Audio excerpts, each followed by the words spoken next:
surga dunia yang tersembunyi itu bernama Sumatera Barat. Kawasan yang kental dengan budaya Minangkabau serta pesona alam yang merupakan anugerah Tuhan yang tak terhingga.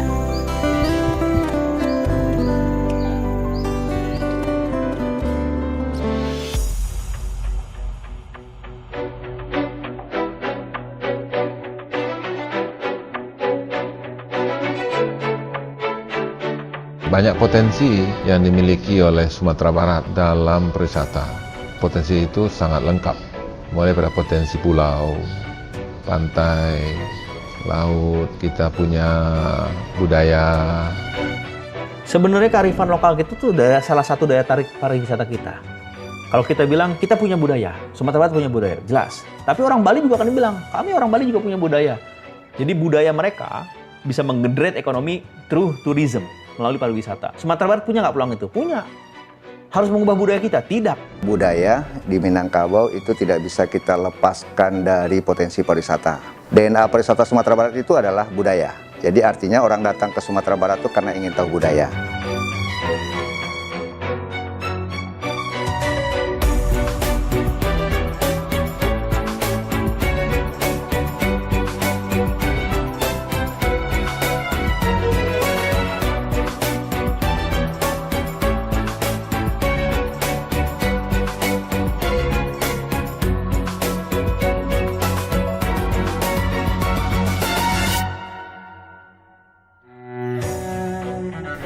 Jajaran bukit barisan dataran timur Sumatera Barat yang membentang gagah, hamparan pesawahan yang menghijau, aliran sungai mengalir ke lautan lepas Samudra Hindia, seraya mengantarkan kita pada mutiara laut di laut lepas.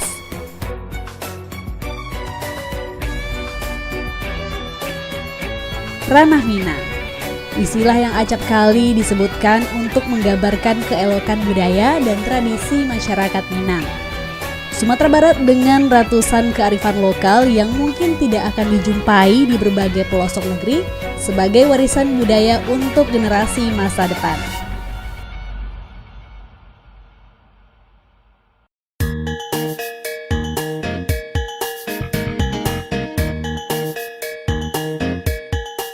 Jadi justru kearifan lokal itu harus menjadi objek wisata. Karena itu makanya wisata ini kan tidak ada duanya. Kenapa? Karena yang diangkatnya adalah keunikan yang ada di masyarakat tersebut, ya kan?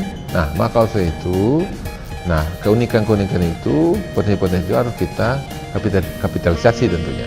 Kita perkuat dan kemudian kita pasarkan secara maksimal, dan kemudian juga mana sisi-sisi yang perlu kita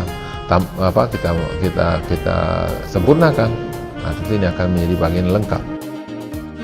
Nah, kemudian di samping itu juga kita perlu menghadirkan peraturan-peraturan di objek wisata, sehingga itu menjadi bagian diperhatikan oleh orang yang datang ke sana. Di samping juga pengelolanya, masyarakat yang berada di sana juga menjadi contoh. Kita kasih dua provinsi yang budayanya atau kearifan lokalnya, contoh Bali dan Yogyakarta, yang udah bisa menggenerate ekonomi. Jadi budaya mereka bisa menggenerate ekonomi through tourism, melalui pariwisata. Sumatera Barat punya nggak peluang itu? Punya. Harus mengubah budaya kita? Tidak. Justru ketika turis atau wisatawan datang ke sini, mereka adapt dengan budaya kita. Kita ke Bali, kalau kita pakai celana pendek, mau masuk pura atau kuil, kita pakaiin sarung, diikat dulu. Suruh pakai baju yang sopan. Ya, jadi memang wisatawan juga harus adjust ketika datang ke tempat yang sebelumnya mereka bukan tanah mereka gitu. Mau nggak wisatawan? Biasanya mau, asal dia tahu, oke, this is the culture, this is the budaya. Ini budayanya, jadi kita harus mengikuti budaya lokal. Nah, budaya lokal Sumber inilah yang harus kita pacu, kita promotkan juga supaya budaya kita, kearifan lokal kita ini bisa menggenerate ekonomi melalui pariwisata.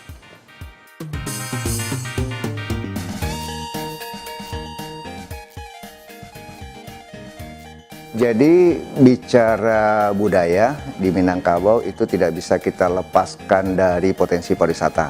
Tahun 2019 lalu kita mengadakan kajian dengan kawan-kawan di Universitas Indonesia, baru kita temukan bahwa fakta DNA pariwisata Sumatera Barat itu adalah budaya. Jadi artinya orang datang ke Sumatera Barat itu karena ingin tahu budaya. Nah, itu bisa kita artikan sebagai bahwa budaya itu adalah motif wisata dan kemudian potensi wisata yang harus kita tumbuh kembangkan dalam rangka meningkatkan kunjungan wisata ke Sumatera Barat. Jadi peran budaya sangat penting bagi pariwisata.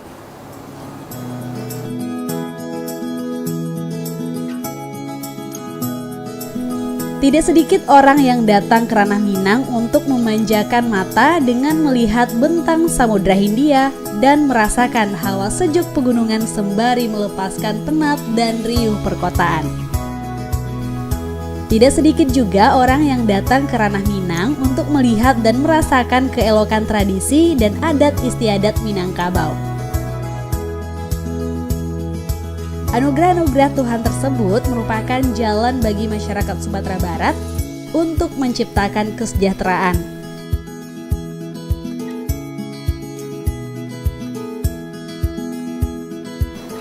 Komparasinya begini, antara Sumatera Barat dengan Bali atau dengan Jogja.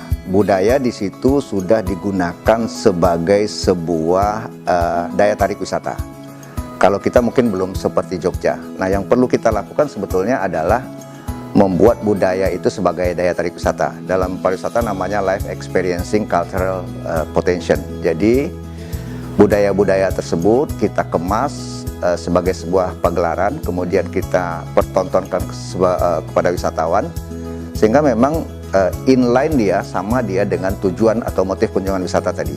Orang tentu saja suatu saat tidak akan melihat Istana Pagaruyung lagi, tetapi apa yang bisa dilakukan di Istana Pagaruyung.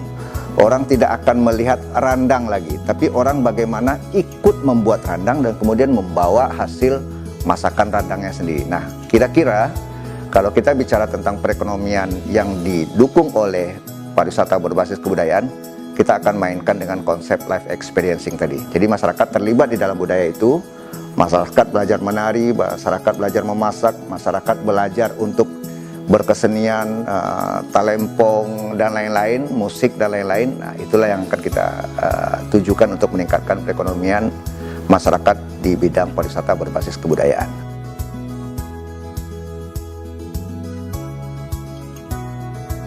Industri kreatif yang menjadi produk yang eksklusif dan dapat mendorong roda perekonomian masyarakat. Kunjungan demi kunjungan dari luar daerah Sumatera Barat akan memberikan income bagi masyarakat Sumatera Barat untuk menjadikan masyarakat yang sejahtera dan mandiri.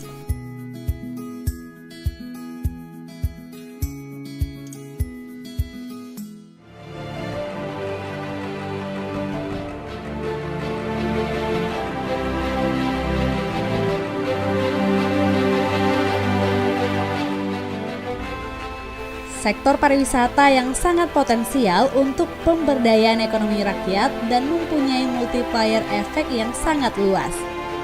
Usaha-usaha di sektor pariwisata terkait langsung dengan banyak sektor lain yang mempengaruhi kehidupan ekonomi rakyat.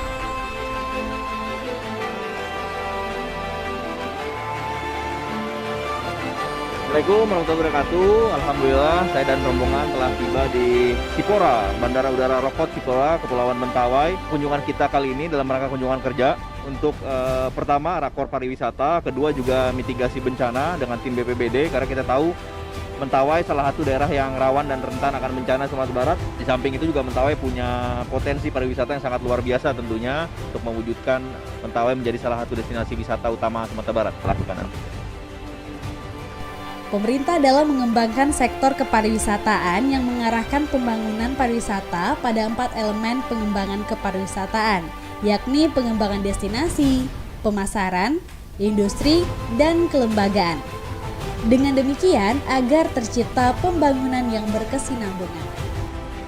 Kedepannya Pak Bupati, pariwisata Mentawai juga harus jadi 3T. Terindah, terbaik, ternama. Saya melihat sesuatu yang luar biasa dari pulau ini.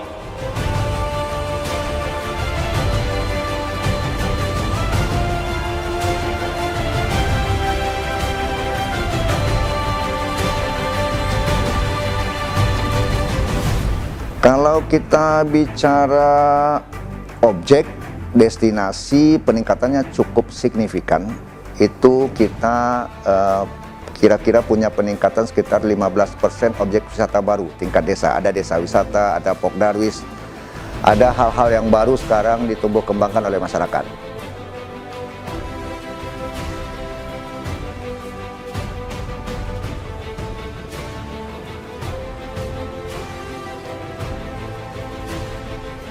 Eh, 2020 ini kita dihantam pandemi. Nah, kita juga di pemerintah provinsi, khususnya Dinas Pariwisata juga dilakukan refocusing anggaran. Otomatis kita tidak bisa bergerak lagi secara fleksibel kalau kita masih mengandalkan anggaran. Maka orientasi kita di 2020 ini adalah untuk perkuatan brand positioning kita. Artinya kami di Dinas, walaupun tidak ada anggarannya, itu bermain pada konten medsos. Kita pernah punya satu konten virtual itu pada saat live itu ditonton oleh sekitar 800.000 orang. Hasilnya tahun ini dari 8,1 wisatawan Nusantara yang datang di 2019, ternyata 2020 turunnya hanya 1,55%, 8,041 juta yang datang. Artinya kita masih bisa mempertahankan wisatawan Nusantara yang datang. Tidak terlalu banyak penurunan. Tapi kalau wisatawan mancanegara memang banyak. Dulu 61.000, tahun 2019, 2020 10.800. Itu murni karena memang tidak ada penerbangan langsung dari Kuala Lumpur ke Padang. Kita sudah melakukan bintek untuk sekitar 2.700 orang pelaku pariwisata di kabupaten kota, dan tahun ini target kita 2021 ada sekitar 3.500 orang lagi yang akan kita upgrade pemahaman kepariwisataannya dengan konten-konten tingkat lanjutan yang kita rencanakan. Pengembangan pariwisata Sumatera Barat pada dasarnya diarahkan pada setiap objek wisata unggulan yang berada di kabupaten dan kota. Akan tetapi, dengan diusulkannya kawasan Mande sebagai kawasan ekonomi kreatif atau KEK nasional, ditunjang dengan penetapan kawasan Mande sebagai kawasan wisata terpadu oleh Presiden Republik Indonesia pada tahun 2015. Maka, pengembangan pariwisata kawasan Mande menjadi salah satu prioritas pengembangan di samping objek-objek wisata lain yang berada di kabupaten atau kota lainnya.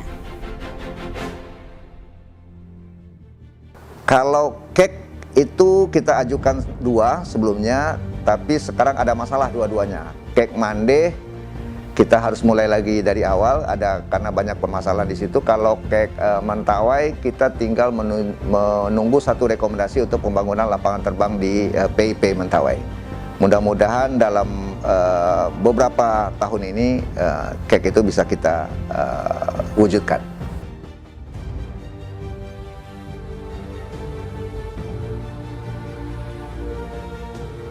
Rencana pembangunan itu kan biasanya disetting dalam waktu 5 tahun ya. Cuman karena pemerintahan kali ini spesial, kita hanya menjabat lebih kurang 3,5 tahun sampai 4 tahun.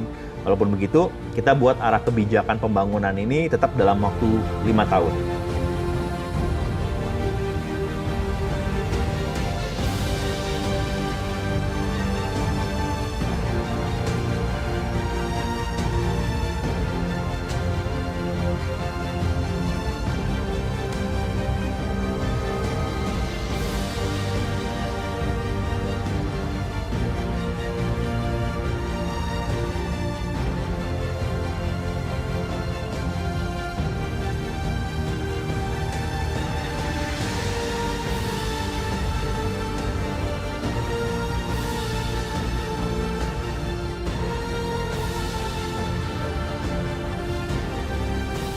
Bertahap kita coba bangun terus image, branding pariwisata Sumatera Barat. Karena memang di masa COVID ini, pariwisata ini yang challenge-nya cukup besar.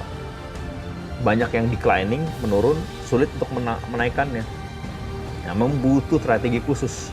Terus satu lagi, memang national resilience di bidang tourism di masa pandemi ini diperprediksi akan ada 250 juta pergerakan turis domestik. Nah itu, Sumatera Barat bisa ngambil berapa banyak kuehnya.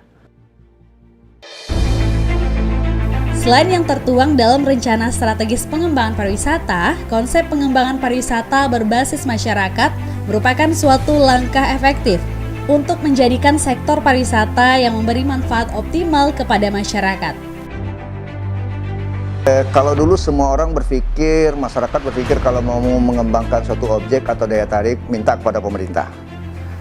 Kita mau bikin gerbang, kita mau bikin WC, kita mau bikin objek dan lain-lain. Nah, sekarang konsep baru pariwisata adalah community based tourism, pariwisata yang berbasis masyarakat.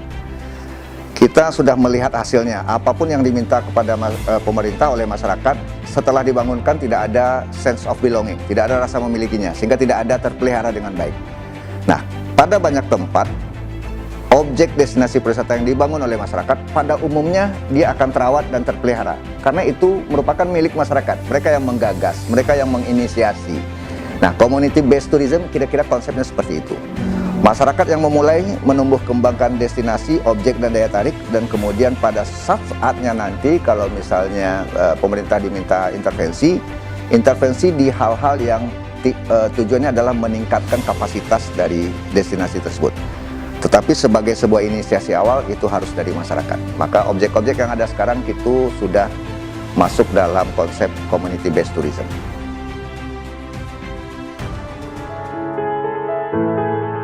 Pariwisata yang akan kita angkat itu adalah pariwisata yang akan melestarikan kesenian, tradisi, dan budaya dengan mempertahankan norma-norma yang tetap berlaku. Ada beberapa cemoohan yang hadir, tidak akan jadi desa wisata di sini. Yang kalian lakukan ini adalah hal-hal yang gila, karena Kubu Gadang juga tidak memiliki sungai, tidak memiliki infrastruktur yang cukup. Itu dianggap bahwasanya ini adalah suatu langkah yang akan sia-sia.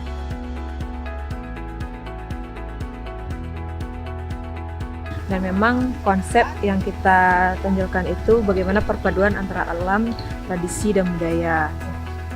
Kita tahu bahwasanya Kubu Gadang hanya punya alam persawahan yang memang sebenarnya untuk bersaing dengan dunia luar itu, khususnya di Sumatera Barat itu memang agak susah karena daerah lain di Sumatera Barat memang memiliki pemandangan yang lebih indah, jauh lebih indah dari Kubu Gadang.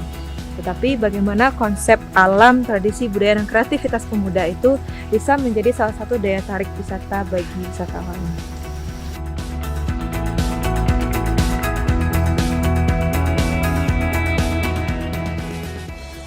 Jadi untuk pasar digital memang program dari Kementerian Pariwisata itu ada 100 pasar digital yang ada di Indonesia dan sekarang masih bertahan itu sekitar 20 pasar digital. Jadi Bapak Menteri menginstruksikan supaya dari segi penggunaan koin sendiri supaya sekreatif mungkin.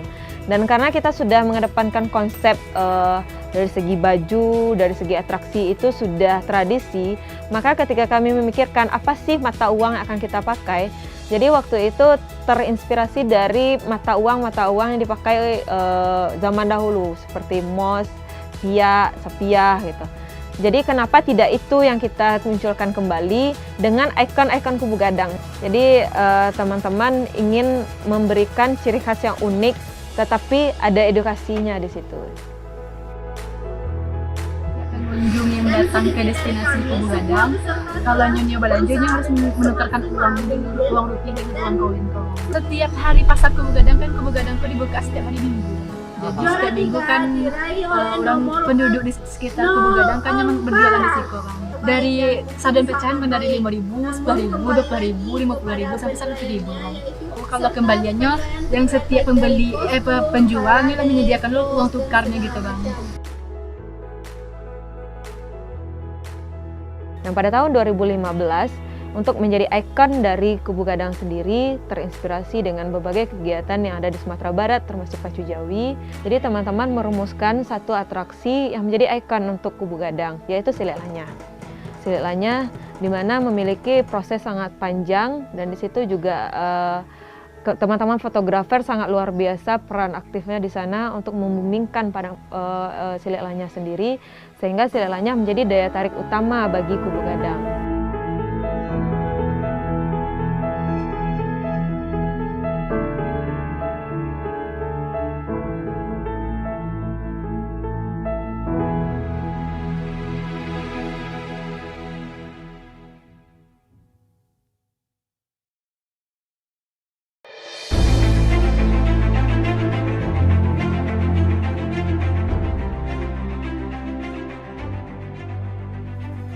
Kalau kita bicara geopark, kita sudah punya 3 geopark nasional. Sekarang dalam pengusulan 4 calon geopark nasional. Kita punya pikiran baru sekarang untuk menjadikan itu sebagai sebuah geopark terintegrasi yang akan kita ajukan 7 geopark itu langsung ke UNESCO Global Geopark.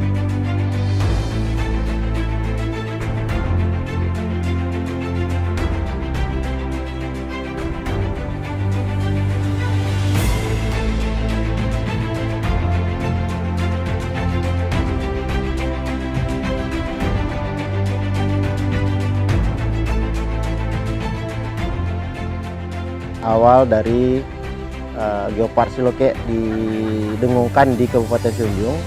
Ini awal tahun 2018, ini sudah mulai dikembangkan tentang Geopark Siloke dan ditetapkan sebagai Geopark Nasional di tahun 2018 bulan November. Konsep yang dikembangkan tentang Geopark itu terdapat pada 2 kecamatan, yaitu Kecamatan Sijunjung dan Kecamatan Kudus. Nah, yang kawasan intinya menjadi kawasan intinya memang di Siloke ini. Nah, kenapa unggulannya mungkin Geopark Siloke? Karena memang secara konsep keseluruhan Geopark Siloke itu kan di dalamnya ada berbicara tentang biodiversity dan juga cultural diversity. Nah, semua yang terkait dengan kegeoparan itu ternyata di 2 kecamatan ini cukup keragamannya cukup lumayan dan bisa ditetapkan sebagai geopark nasional gitu. Nah, itu kenapa kami memang pada akhirnya menjadikan Geopark Siloke ini sebagai salah satu destinasi wisata unggulan di Kabupaten Seunjung. Pengembangan pariwisata juga dilaksanakan dengan inovasi dan memaksimalkan potensi yang ada, serta pengembangannya disesuaikan dengan kebutuhan. Peningkatan dalam pengembangan gerakan sadar wisata pada setiap objek wisata juga dilaksanakan dalam rangka peningkatan sumber daya manusia yang profesional di bidang kepariwisataan. Jadi sebelumnya objek itu kan sudah ada dari lama. Waktu yang sekian lama objek wisata itu rata-rata sudah ada, tapi tidak terkelola dengan baik dan tidak diabaikan begitu saja oleh masyarakat di sekitar. Nah, mulai dari tahun 2018 sampai dengan terakhir kita hitung sampai akhir tahun 2020, Desember 2020, ada lebih kurang sudah terbentuk 32 kelompok sadar wisata di Kabupaten Seunjung ini yang mengelola masing-masing objek wisata yang ditangani oleh satu Podarwis. Ada satu Podarwis itu yang menangani beberapa objek wisata, tapi rata-rata minimal 1 objek wisata. Nah, ketika kita dorong mereka untuk melakukan semacam pembenahan di lokasi objek wisata mereka masing-masing, alhamdulillah untuk beberapa lokasi sampai dengan per hari ini setahu kami sudah menghasilkan berupa uang, ya mungkin memang belum seperti yang kita harapkan, tapi setidaknya dari sebelumnya misalkan 0, sekarang sudah ada hasilnya lah gitu. Minimal untuk menjalankan roda organisasi kelompok sadar wisatanya mereka sudah bisa mandiri. Kemudian sudah mulai juga beberapa Podarwis itu yang bisa melakukan membangun dengan dana swadaya hasil dari kunjungan masyarakat yang antusiasme masyarakat ternyata dalam hal pengelolaan objek wisata itu dengan kita dampingi dari Dinas Pariwisata,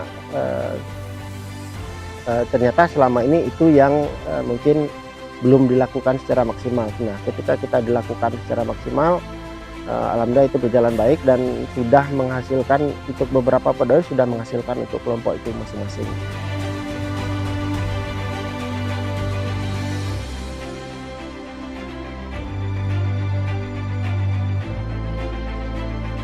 Ada beberapa dalam Geopark itu ada beberapa geoset yang menjadi unggulan. Yang pertama itu Siloke sendiri sebagai kawasan inti di tempat kita sekarang. Yang di sini ada beberapa lokasi objek wisata yang dapat dikunjungi mulai dari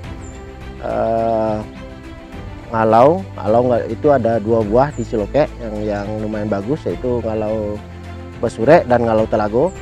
Kemudian beberapa air terjun seperti air terjun Batang Taye dan juga ada arena arung jeram yang lumayan bagus. Jadi itu yang di kawasan Cilokeknya. Kemudian ada di Kecamatan Sumpur Kudus yang menjadi unggulan, ada 2 posisi. Yang pertama itu di Nagari Sumpur Kudusnya sendiri. Di Sumpur Kudus itu ada juga yang terkait sejarah keagamaan, juga terkait ada dengan sejarah Syekh Ibrahim atau yang di situ dikenal dengan Inyek Tanah Batok. Kemudian bergerak ke Sijunjung, selain dari Cilokek tadi, di daerah sebelah sini ada di Nagari Dudeng Gadang itu ada spot salah satu bukti adanya rumusa di Kabupaten Sijunjung dulu, berupa adanya bekas lokomotif kereta api yang sampai sekarang masih ada di lokasi itu dan sudah menjadi bagian dari cagar budaya. Di lokasi Nagari Dudeng Gadang juga ada salah satu air terjun yang cukup bagus, yaitu air terjun Pelukahan. Kemudian di Nagari Sijunjung, nah itu yang menjadi salah satu andalan kita, yaitu perkampungan adat. Nah di situ ada deretan rumah adat yang sampai dengan hari ini mempertahankan bentuk keaslian dan juga mungkin cara-cara hidup tradisional yang menurut keminangannya masih dipertahankan. Ada lebih kurang sekitar 76 bangunan di perkampungan adat itu yang saat ini terus kita benahi sebagai salah satu objek yang kita andalkan untuk di Geopark Cilokek. Kemudian ada 2 nagari lagi yang terkait dengan biodiversitinya, ada di Nagari Paru. Nah, mungkin kita semua tahu Paru itu sebagian besar adalah hutan lindung, dan juga nagarinya juga punya hutan nagari yang sudah pernah mendapatkan kota Taru. Nah di dekat Muaronya sendiri itu ada wisata religi yang terkait dengan budaya. Nah begitu juga sebaliknya, kalau biasanya pada bulan-bulan tertentu ada ribuan orang yang datang ke Calau ini untuk melakukan semacam ziarah keagamaan yang baik itu dari Priaman maupun daerah-daerah sekitar Sijunjung lainnya. Pariwisata berkelanjutan secara sederhana dapat didefinisikan sebagai pariwisata yang memperhitungkan penuh dampak ekonomi, sosial, dan lingkungan saat ini dan masa depan, memenuhi kebutuhan pengunjung, industri, lingkungan, dan masyarakat setempat. Kalau kita bicara objek, destinasi, peningkatannya cukup signifikan. Itu kita kira-kira punya peningkatan sekitar 15% objek wisata baru tingkat desa. Ada desa wisata, ada Pokdarwis. Jadi dengan adanya Silalanya, makan baradai, makan di tengah sawah, dan sekarang juga ada wisata edukasi yang kita tampilkan untuk berbagai wisatawan, khususnya itu anak-anak, itu menjadi daya tarik luar biasa yang akhirnya dapat meningkatkan kesadaran masyarakat bahwasanya pariwisata itu memberi dampak ekonomi yang luar biasa. Dulu kan rata-rata anak tambang emas, istilahnya penambang lah. Nah begitu mereka sudah aktif dan masyarakat sudah mulai aware atau apa bahasa kitanya, mungkin peduli lah dengan pariwisata, setidaknya mungkin sebagiannya sudah tergantikan oleh ketika mereka mengelola objek wisata. Sehingga memang kalau dibandingkan dengan tahun-tahun sebelumnya yang sama sekali mungkin nol saja, nah sekarang sudah lumayan. Rencana kita untuk pengembangan ke depan, kita tetap mempertahankan nilai tradisi dan budaya, penginapan, kuliner, atraksi seni, termasuk pasar digital, dan juga wisata edukasi seperti bahasa Inggris tadi. Jadi semuanya dikemas dan kita akan lebih mengencarkan dari segi promosi. Dan untuk pembangunan sendiri, kita sedang mengusahakan pembangunan yang memang mengedepankan unsur tradisi. Alhamdulillah kita tahun 2019 dapat bantuan dari pusat itu untuk sumber daya manusianya. Nah, tahun ini kita juga punya beberapa pelatihan dari dana pusat juga yang untuk mendukung pemberdayaan sumber daya manusia Pokdarwis ini. Nah, dengan cara seperti ini diharapkan ke depan tentu mereka akan lebih pengetahuan mereka terhadap pariwisata, mungkin tentang pelayanan prima dan segala macam tentang pengelolaan objek wisata mereka akan lebih baik. Sehingga memang peran pengelolaan pariwisata itu tidak hanya dihandle oleh dinas pariwisata secara keseluruhan, tetapi hanya mungkin sebisa mungkin nanti dinas pariwisatanya akan mendampingi saja masyarakat kita dalam mengelola objek wisatanya, sehingga memang penghasilan itu akan lebih banyak diterima oleh masyarakat selaku pengelola wisata itu. dalam 5 tahun ke depan kita lebih kepada memperbaiki infrastruktur yang ada seperti parkir, toilet, penginapan, dan juga nantinya ini akan menjadi salah satu kalau kita rujukannya ke kafe sawah yang ada di Pujon Kidul. Jadi akan ada banyak tempat-tempat makan di tengah sawah dengan makanan tradisional, dan itu semuanya dikelola oleh masyarakat yang jadi nantinya akan menjadi income bagi masyarakat gitu.